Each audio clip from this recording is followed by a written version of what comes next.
Selamat malam Bu, perkenalkan nama saya Niko Cepak Singgolan dari Prodi D3 Teknologi Komputer dengan NIM 4332508. Nah, pada video kali ini saya akan menjelaskan terkait pembahasan penjelasan kuis pada Rabu 26 November 2025, di mana soal pertama kita diminta untuk membuat kelas diagram. Nah, saya menemukan ada 3 kelas untuk dicocokkan menjadi kelas diagram, terdiri dari kelas mahasiswa, buku, dan petugas, dan masing-masing kelas sudah dilengkapi dengan atribut dan juga metode, dan juga masing-masing relasi seperti mahasiswa meminjam buku, buku dikelola oleh petugas. Lanjut soal kedua. Nah, di soal kedua ini kita disuruh membuat 2 activity diagram dari sistem atau dari studi kasus peminjaman buku. Nah, saya membuat activity diagram login dan activity diagram meminjam buku. Nah, untuk penjelasan activity diagram login, di sini ada 2 aktor, yaitu mahasiswa dan sistem. Nah, di sini kita mulai dengan initial node, yaitu mahasiswa membuka halaman login, lalu sistem menampilkan form login. Lalu lanjut lagi, mahasiswa memasukkan email dan password. Lalu sistem menangani dengan decision, yaitu jika benar masuk ke dashboard, dan jika salah dia mengirim error message, lalu menambahkan form login lagi. Nah, jadi dia berputar ke mengambilkan form login lagi untuk masukkan email dan password.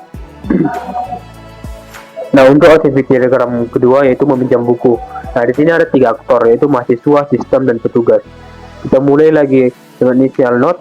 Di sini mahasiswa membuka detail buku dan sistem menampilkan source buku.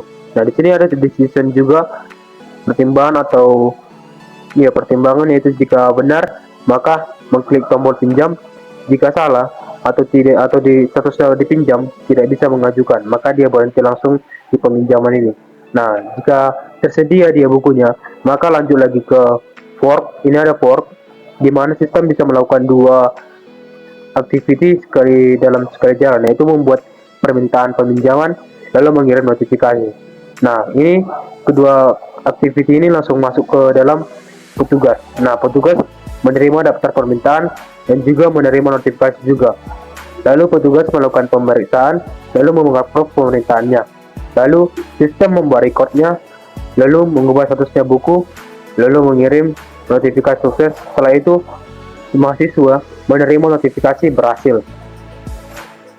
Lanjut untuk sequence diagram. Nah, di sini juga sequence diagram dipilih untuk menjadi 2.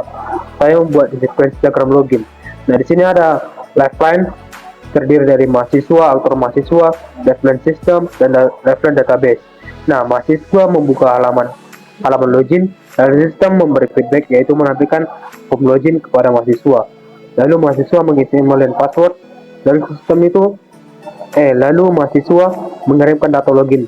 Nah, setelah mahasiswa mengirimkan data login ke sistem, sistem mengirim permintaan validasi, yaitu ke database. Nah, database ini memberi feedback kepada sistem, yaitu memberi hasil pengecekan data login. Nah, dari hasil data login ini, sistem membuka halaman dashboard, di mana mahasiswa bisa melihat halaman dashboardnya. Lalu mahasiswa mengakses dashboard.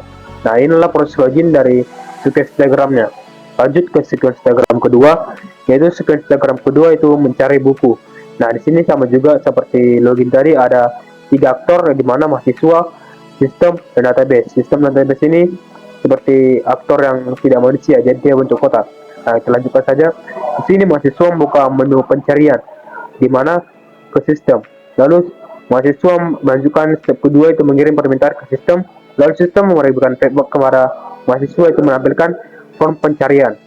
Nah, setelah menampilkan form pencarian, mahasiswa memasukkan keyword pencarian atau kata kunci pencarian, lalu mengirim permintaan pencarian. Jadi keyword yang dicari itu diminta lagi ke sistem.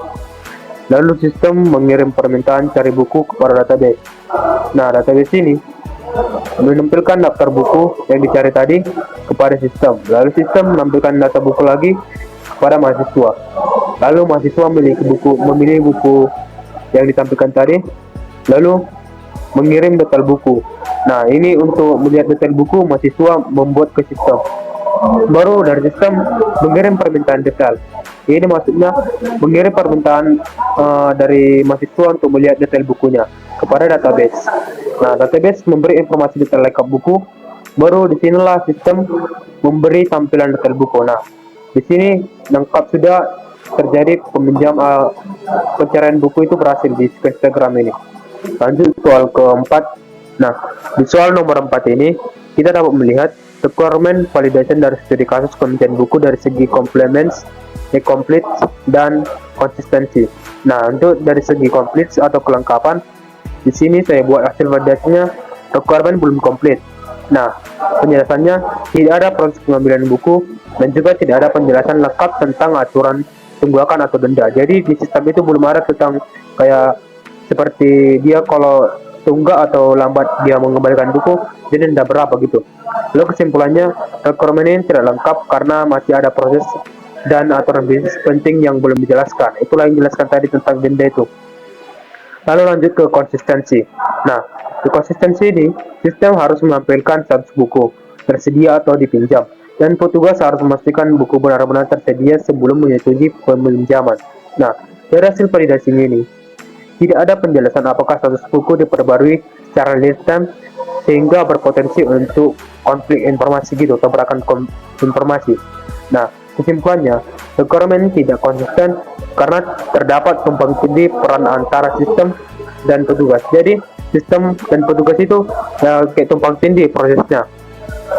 Lanjut soal nomor 5. Nah, di soal nomor 5 ini, kita diminta untuk menjelaskan dua karakteristik perangkat lunak yang dapat diuji. Nah, ada beberapa karakteristik perangkat lunak, saya memilih dua saja, yaitu operabilitas atau operability dan observabilitas atau observability.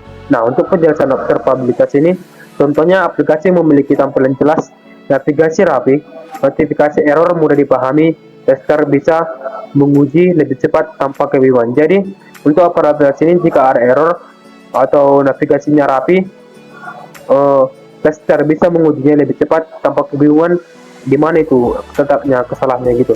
Nah, untuk observabilitas ini atau observability ini, kemampuan memberi informasi yang diperlukan untuk mengetahui apa yang terjadi dalam sistem. Nah, contohnya, jika terjadi error, aplikasi menampilkan pesan log atau kode kesalahan tester. Kode kesalahan yang mudah. Jadi, tester mudah memahami bagian mana yang salah. Jadi, kalau di observabilitas atau observability ini, jika ada kode yang salah atau error yang salah, errornya ini ditampilkan dengan mudah. Jadi, sehingga tester mudah memahaminya bagian mana yang salah atau yang error. Nah, cukup sekian dari penjelasan saya terkait dari penjelasan soal-soal kuis pada November 2022 kemarin. Semoga bermanfaat, mulai dari pembelajaran kelas diagram, motif diagram, dan juga sketch diagram, sampai ke requirement validation dan juga penjelasan terkait karakteristik yang ada di perangkat lunak. Cukup sekian dan terima kasih Bu. Selamat malam.